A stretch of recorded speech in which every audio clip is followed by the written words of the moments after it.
پھر فرمایا بے شک تمہارے نام اور ماں شناخت کے ساتھ، یعنی تمہاری مرضیت کے ساتھ تمہارا درود مجھ تک پہنچ جاتا ہے۔ اور حضور نبی کریم صلی اللہ علیہ وسلم آپ نے فرمایا اپنی مجالس کو مجھ پر درود پڑھ کے آراستہ کیا۔ آج جمعہ المبارک کی مبارک گھڑیاں ہیں، ماہ سیام رمضان المبارک کی آمد ہے، تقریباً ایک جمعہ باقی ہے، اس کے بعد ماہ رمضان المبارک انشاءاللہ آغاز ہو جائے گا۔ آج جس موضوع کو میں نے انتخاب کیا ہے، چند باتیں بھی کر سکوں گا کیونکہ وقت کی قلت ہے، اور ان چند باتوں میں ہم نے اللہ تبارک و تعالیٰ کی بارگاہ میں دعا کرنی ہے کہ یہ سن سنا کے اللہ ہمیں عمل کی توفیق عطا فرمائے۔ اللہ کریم نے انسان کو اشرف المخلوقات بنایا، پھر سب سے بڑھ کر سب سے بڑی نعمت عظمیٰ اپنا پیارا محبوب حضور صلی اللہ علیہ وسلم ہم کو عطا فرمائے، اور بحیثیت مسلمان ہونے کے کچھ احکامات ہمیں عطا فرمائے کہ ان حکموں پر عمل پیرا ہو جائے۔ اس دنیا میں ہر قسم کا انسان آپ کو ملے گا، اور آپ دیکھ رہے کہ ہر انسان مصروف عمل نظر آ رہا ہے۔ کوئی تاجر ہے تو کوئی اجیر ہے، کوئی کارخانہ دار ہے تو کوئی مزدور ہے، کوئی ملازم ہے تو کوئی دکاندار ہے، کوئی انجینئر ہے تو کوئی کسان ہے، کوئی کسی شعبے میں کام کر رہا ہے، کوئی کسی شعبے میں کام کر رہا ہے۔ الغرض ہر انسان کوئی نہ کوئی کام کر رہا ہے اور مصروف عمل ہے، اور حلال روزی کی تلاش میں ہر بندہ لگا ہوا ہے۔ اس میں کوئی شک نہیں کہ رزق حلال کمانا بھی اہل عبادت ہے، لیکن آج کل ہم دیکھ رہے اپنے ارد گرد کے ماحول میں ہم رزق کھانے کے لیے کم اور جمع کرنے کے لیے زیادہ کما رہے ہیں۔ اللہ کے رزق کمانے کا مقصد یہ ہے کہ ہم خود بھی کھائیں، اپنے اہل و عیال کو بھی کھلائیں۔ اگر یہ رزق اللہ نے مزید وافر عطا کیا ہے تو غرباء مساکین میں تقسیم بھی کریں، لیکن ہمارا ایک نظریہ بن چکا ہے، ہماری ایک سوچ بن چکی ہے کہ جب انسان گھر سے نکلتا ہے مال و دولت کمانے کے لیے، محنت مشقت کر کے وہ رزق حلال ضرور کماتا ہے، لیکن وہ زیادہ کوشش کرتا ہے کہ جمع کرتا جاتا ہے، مال و دولت جمع کرتا جاتا ہے۔ اللہ تعالیٰ کو یہ بات پسند نہیں۔ اللہ فرماتا ہے تیرا رازق میں ہوں، تجھے رزق دینے والا میں ہوں، بلکہ پوری کائنات میں چرند پرند درند جو بھی ہو سب کو رزق اللہ کی ذات دے رہی ہے۔ بندہ کیا کرتا ہے کہ وہ رزق کما کے جمع کرنے کی کوشش کرتا ہے کہ شاید یہ میں ساتھ لے جاؤں گا۔ سکندر جیسے بادشاہ بھی اتنے مالدار تھے، ساری دولت دنیا میں چھوڑ کے اور خالی ہاتھ آئے خالی ہاتھ چلے گئے۔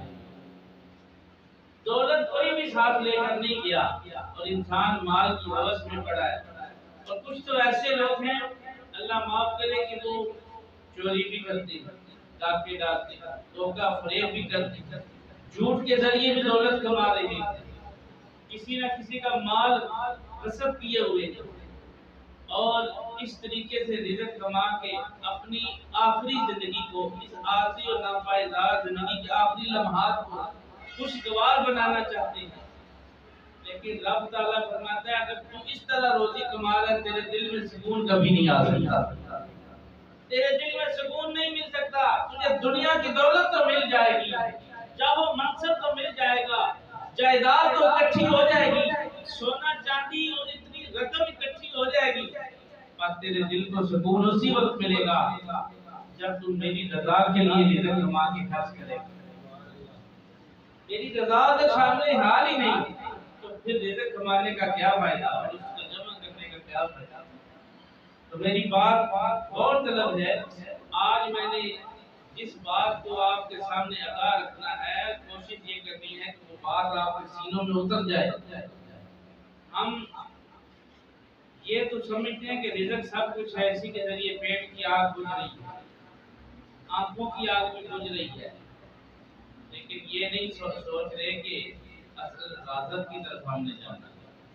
جس نے ہمیں پیدا کیا، رزق انسان کے لیے ضرور بنا ہے، لیکن ہم یہ بول چکے ہیں کہ ہم کس لیے بنے ہیں، انسان کس لیے بنا ہے، اللہ نے انسان کو کیوں بنایا ہے؟ اللہ فرماتا ہے بندے رزق تیرے لیے پیدا کیا ہے، اپنے لیے تجھے پیدا کیا، رزق تیرے لیے پیدا کیا، اپنے لیے تجھے پیدا کیا۔ شاید کہتا ہے جانور پیدا کیے تیری وفا کے واسطے، کھیتیاں سرسبز ہیں تیری غذا کے واسطے، چاند سورج اور ستارے ہیں ضیا کے واسطے، تو خود خدا کے لیے ہے، خدا ہے تیرے واسطے۔ تو فرمایا بندے اپنے آنے کا مقصد سمجھ، وما خلقت الجن والانس الا لیعبدون، فرمایا انسان اور جن کو ہم نے اس لیے پیدا نہیں کیا کہ وہ رب کی نافرمانی کریں، بلکہ رب کی فرما برداری، اس کی عبادت کریں، اس کو یاد کریں۔ یا رب کو یاد کرنے کے لیے فرشتے کم تھے؟ یا رب کو یاد کرنے کے لیے اور مخلوقات کم تھی کہ انسان کو پیدا کیا؟ رب کہتا ہے انسان تجھے اس لیے پیدا کیا کہ تو بھی میری عبادت کر، میری بندگی کر، رزق تجھے میں نے دینا ہے، یہ میرا وعدہ، میں نے تجھ سے وعدہ کیا ہے، رزق تجھے مل کر دے گا، کیا ہے؟ بندگی میری کر، عبادت میری کر، اور میری عبادت میں پیچھے نہ ہٹ۔ تو اللہ تعالیٰ کو ہم بھول چکے، رزق کمانا تو یاد ہے، رازق کو بھول چکے۔ رب رازق، اور کیسا رازق ہے؟ واللہ خیر الرازقین۔ قرآن کہتا ہے، یہ آیت تقریباً ہر مسلمان کو یاد ہے، ہر عقل بالغ مرد کو یہ آیت یاد، جی شعور آدمی کو یہ آیت یاد ہے۔ اللہ فرماتا ہے واللہ خیر الرازقین، اللہ تو بہترین رزق دینے والے ہیں، اللہ سے بہتر کوئی ہے نا، کوئی رازق نہیں۔ اسی طرح سلطان العارفین سلطان باہو رحمۃ اللہ علیہ آپ فرماتے ہیں دنیا کا مال بندے کو شیطان کے قریب کر دیتا ہے، دنیا کا مال بندے کو شیطان کے قریب کر دیتا ہے کہ بندہ ایسا بھی نہ ہو۔ پھر فرمایا کہ جو بندہ ہر وقت آخرت کی سوچتا رہتا ہے کہ میری آخرت بن جائے اور میں اللہ اللہ کرتا رہوں، فرمایا وہ بھی نہ سمجھ، وہ بھی نہ سمجھ ہے۔ کیوں؟ فرمایا کہ اصل حقیقت یہ ہے کہ وہ بندہ دنیا بھی چلائے اور دین بھی ساتھ لے، دین اور دنیا کو ساتھ لے کر چلے، کمائی بھی کرے، رزق بھی کمائے، بے شک حصول رزق ہے عبادت، لیکن اس رازق کی عبادت بھی کرتا ہے، نرائی عبادت گزار نہ بن جائے اور نرائی بے عبادت نہ بن جائے، یعنی رب کو نہ بھول جائے۔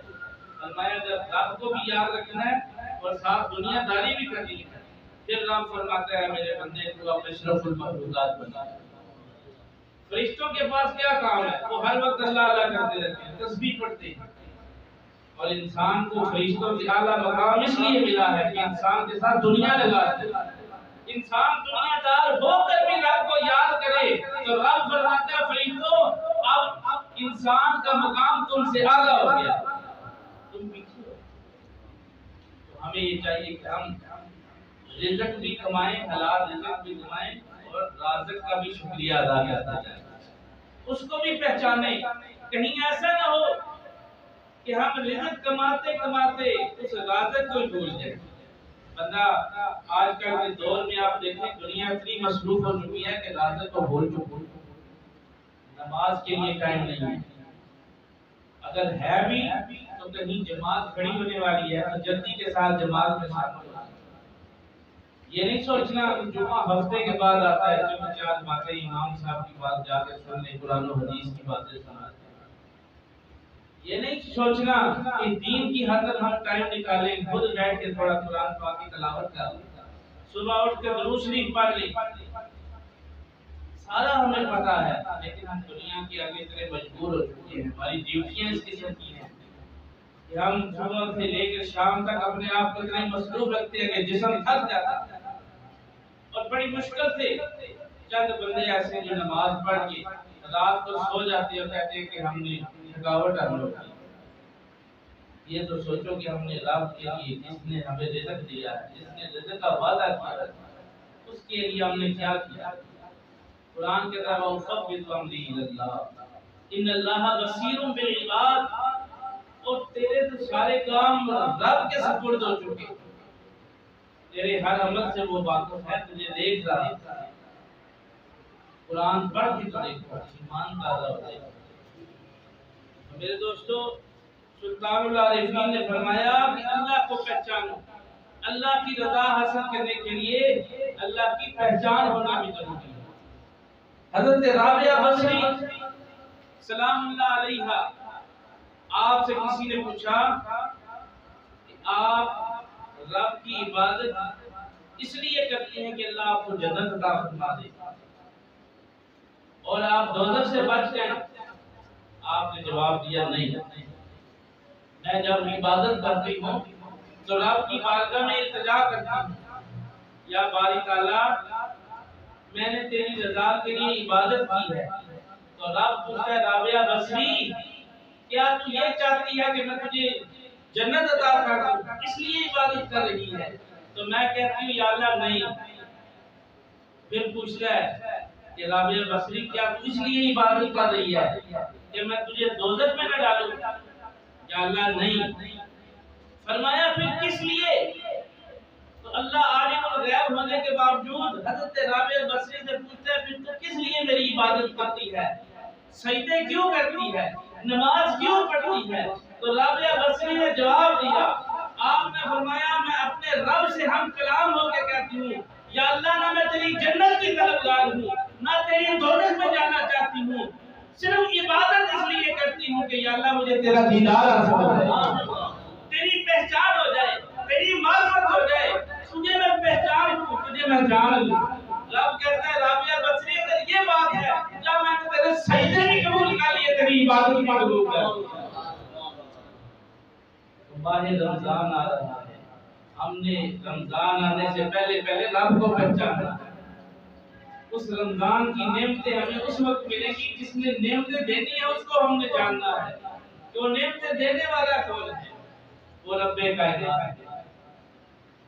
حضرت عبداللہ بن عمر رضی اللہ تعالیٰ عنہ سے ایک حدیث مروی ہے، ایک روز بارگاہ رسالت میں آپ صلی اللہ علیہ وسلم عرض کرتے ہیں یا رسول اللہ صلی اللہ علیہ وآلہ وسلم آپ یہ بتائیں کہ رب کدھر رہتا ہے، رب کی پہچان کیسے ہوگی؟ ہم رب کو دیکھ تو سکتے نہیں، رب کدھر رہتا ہے؟ پیارے آقا صلی اللہ علیہ وآلہ وسلم نے جواب دیا، فرمایا وہ اپنے نیک بندوں کے دلوں میں رہتا ہے، فرمایا وہ اپنے نیک بندوں کے دلوں میں رہتا ہے۔ توجہ کیجئے گا، ایک روز بایزید بسطامی رحمت اللہ علیہ آپ فرماتے ہیں مجھے رب کی بارگاہ سے آواز آئی، اے بایزید بڑے ذوق شوق اور محنت اور مشقت کے ساتھ تو عبادت کرتا ہے، بڑی محنت کرتا ہے، راتیں جاگتا ہے، نوافل پڑھتا ہے، رب کرتا ہے، کیا تو میرے عرش پر جلوہ فروز ہونا چاہتا ہے، میرے عرش پر آگے بیٹھنا چاہتا ہے عبادت کی قرب کی وجہ سے؟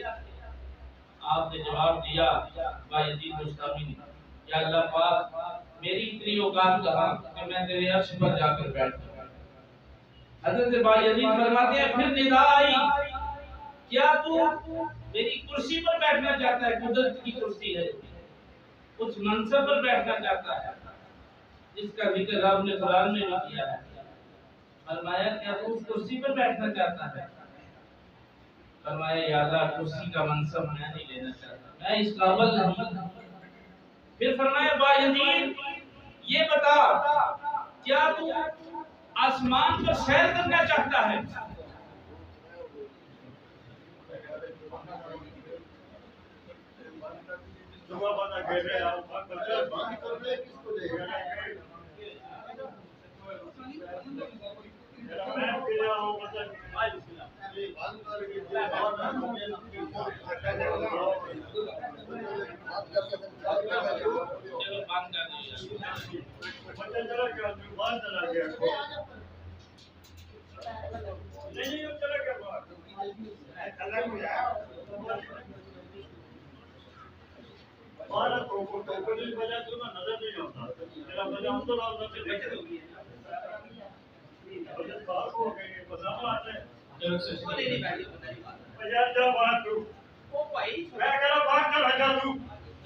بھائی جان تسی چلے جاؤ،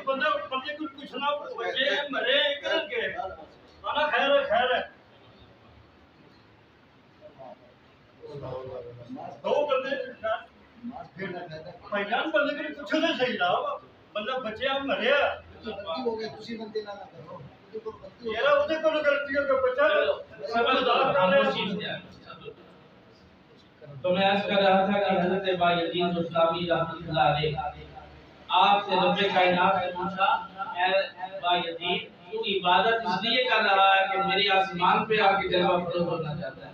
فرمایا نہیں، عرض کی باری تعالیٰ میں اس لیے عبادت کرتا ہوں، دل و جان سے تیری عبادت اس لیے کرتا ہوں کہ یا اللہ تیری رضا حاصل ہو جائے، تیری معرفت حاصل ہو جائے، تیری پہچان مل جائے۔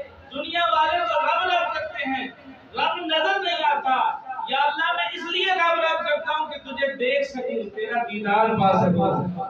رب کہتا ہے بایزید دنیا میں میری نعمتوں کو دیکھ لے، میرا دیدار پا لے گا۔ تو رب رازق ہے، لیکن رب رازق ہونے کے ساتھ یہ فرما رہا ہے کہ اپنے رازق کو مت بھول جا، رزق کما، حلال رزق کما، لیکن اتنا کما کہ رب بھی ساتھ ساتھ یاد رہے۔ کہیں رزق کمانے کی دوڑ میں اتنا آگے نہ چلا جا، اتنا وقت تیرا نہ چلا جائے کہ رب بھی بھول جائے، رازق کو نہ بھول جائے۔ حضرت خواجہ حسن بصری رحمۃ اللہ علیہ آپ سے رب کائنات نے پوچھا اے حسن بصری کیا عقیدہ ہے، کیا تو رب کا پہچان رکھتا ہے؟ تو بھی بڑا عبادت گزار ہے۔ تو خواجہ حسن بصری نے فرمایا کہ اے رب کائنات میرا تو دل یہی چاہتا ہے کہ اتنا عطا کر کہ تیرا شکر بھی ادا کرتا رہے، تیرا شکر نہ شکرانہ بن جائے، تیری پہچان مل جائے، تیری معرفت حاصل ہو جائے، تیرا قرب مل جائے۔ ماہ رمضان آ رہا ہے، اس کے روزے ہم نے کیوں رکھنے کہ اللہ کی پہچان مل جائے، اللہ کا قرب حاصل ہو جائے، اللہ کی معرفت مل جائے، محبت الہی مل جائے۔ اللہ فرماتا ہے بندے تو میری محبت میں مجھے یاد کرتا ہے، میری محبت میں میری رضا کے لیے نماز پڑھتا ہے، میری محبت رکھ کے میری رضا کے لیے روزہ رکھتا ہے، اے بندے پھر گواہ ہو جا، میں فرشتوں میں اعلان کرتا ہوں کہ جس سے میں محبت کرتا ہوں فرشتوں تم بھی اس سے محبت کرو، فرشتوں تم بھی اس سے محبت کرو۔ پھر جب فرشتے محبت کرتے ہیں رب فرماتا ہے فرشتوں اب صرف تم نے محبت نہیں کرنی بلکہ لوگوں کے دلوں میں بھی اس بندے کی محبت راز ہو۔ فرشتے عرض کرتے ہیں باری تعالیٰ کیا اس بندے کے لیے تیری اور ہماری محبت کافی نہیں جو تجھ سے پیار کرتا ہے؟ تو رب فرماتا ہے نا میں ان بندوں کے دلوں میں بھی اس کی محبت ڈالنا چاہتا ہوں تاکہ بندوں کو بھی پتہ چل جائے کہ یہ رب سے پیار کرنا ہے، رب سے پیار کرنا ہے۔ تو رب بندے سے تب پیار کرتا ہے جب بندہ رب کی رضا چاہتا ہے، رب کو پہچاننا چاہتا ہے، رب کی معرفت حاصل کرنا چاہتا ہے۔ تو میں آج کر رہا تھا کہ منفوذات آفاظ بریلی رحمت اللہ علیہ ایک چھوٹا سا واقعہ نوٹ فرماتے ہیں۔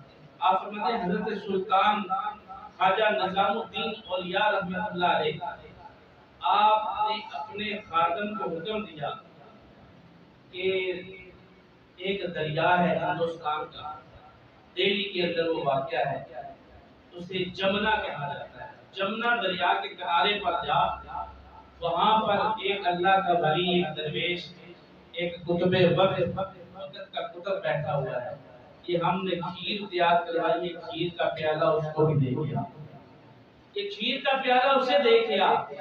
خواجہ نظام الدین اولیاء رحمت اللہ علیہ کا وہ مرید وہ خادم کہتا ہے حضور بارشوں کا وقت ہے، بارشیں اتنی زیادہ ہو رہی ہیں کہ دریائے جمنا پورے جوش پر ہے، کہیں مجھے بہا کر نہ لے جائے، کیونکہ کشتی والے بھی وہاں پر جانے سے انکار کر دیتے ہیں، مزہ نہیں جاتے۔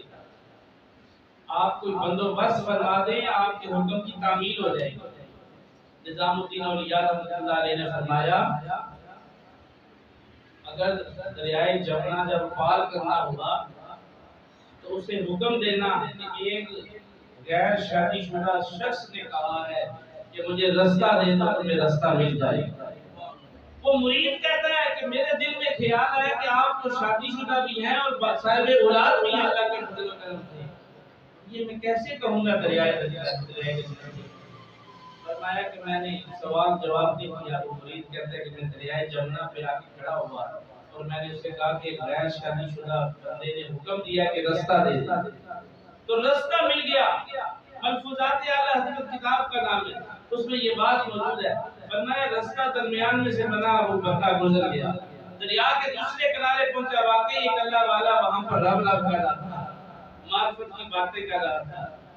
تو وہاں جا کر نظام الدین اولیاء کا وہ مرید کھیر پیش کرتا ہے، حضور آپ کو نظام الدین اولیاء نے کھیر پیش کی۔ اب وہ کھیر پیش کرنے والا واپس ہونے لگتا ہے، دریا پھر موجے مارا لے کر جو نظام الدین اولیاء کا پیغام آیا تھا تو دریا نے رستہ دے دیا تھا، وہ واپس کیسے جائے؟ اس کتب کے سامنے جا کے کہتا حضور آپ بھی اللہ کے ولی درویش ہیں، کھیر لے کر آیا ہوں، واپس بھی جانا ہے، اب دریا راستہ کیسے دے گا؟ فرمایا اب دریا سے کہو حکم دو کہ تمہیں اس بندے نے حکم دیا ہے جو کبھی کھاتا پیتا ہی نہیں۔ وہ خادم پریشان ہو گیا کہ میں اب کیا کروں، یہ بندہ تو میرے سامنے کھیر بھی کھا گیا ہے، سارا ڈونگا خالی کر گیا ہے، برتن سارا صاف کر گیا ہے، اور کہہ رہا ہے کہ بغیر کھانے والے بندے کے ساتھ حکم ہو جا کے کہ میں کھاتا پیتا نہیں، میرے حکم سے جا کے راستہ بن جائے گا۔ واقعی ایسا ہوا، پھر دریا نے راستہ دیا، وہ پار آ گیا۔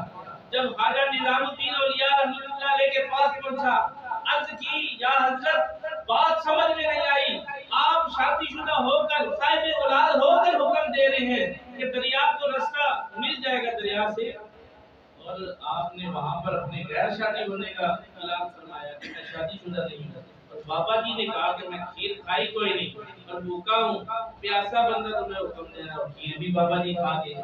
بات سمجھ میں نہیں آئی، فرمایا میں غیر شادی شدہ اس لیے ہوں، صاحب اولاد اس لیے نہیں ہوں۔ فرمایا کہ اس میں میری مرضی شامل نہیں ہے بلکہ میرے رب کی مرضی شامل ہے۔ فرمایا میں شادی شدہ ضرور ہوں، اولاد والا ضرور ہوں کہ میرے رب کی مرضی شامل ہے۔